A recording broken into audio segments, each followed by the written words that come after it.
አንድ ባል አለ። እናም በየቀኑ ማታ ማታ ከሥራ ሲመለስ ሚስቱን ይደበድባታል። ይሄ ድብደባ መረር ያላት ሚስት ወንድሟን ስለ ጉዳዩ ነገረችው። ወንድሟም ጓሮ ካለው ምንጭ ውሃ በጠርሙስ ቀርተሽ አምጪልኝ አላት። እሷም ቀርታ ይዛለች መጣች።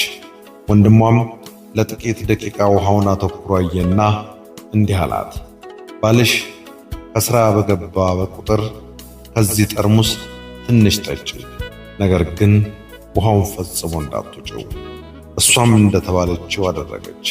ባሏም እንደ ልማዱ ሳይመታት ቡናውን ጠጥቶ አልጋው ላይ እንደ ሕፃን ልጅ ጠቅለል ብሎ ተኛ።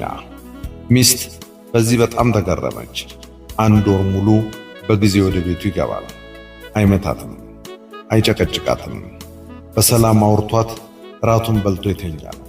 ነገር ግን ባሏ በገባ ቁጥር በየቀኑ አፏ ላይ የምትይዘው ውሃ ከጠርሙሱ አለቀ። ይሄኔ ወደ ወንድሟ ጋር ተመልሳ ሌላ የውሃ ጠርሙስ ፈልጋለሁ፣ እናም ደግሞ እባክህ በእናታችን ይዤሃለሁ፣ ንገረኝ ከምንጭ የቀዳሁት ውሃ ምን አይነት መለኮታዊ ምስጢር ነው ያለው አላት። የእህቱን አመል የሚያውቀው ወንድም ተረጋግቶ መለሰላት፣ ምንም የመለኮትም ሆነ የመተት ምስጢር የለውም። ባልሽ ደክሞት ከሥራ ወደ ቤት ሲገባ ቢያንስ ዝም በማለት አፍሽን ጠብቂ።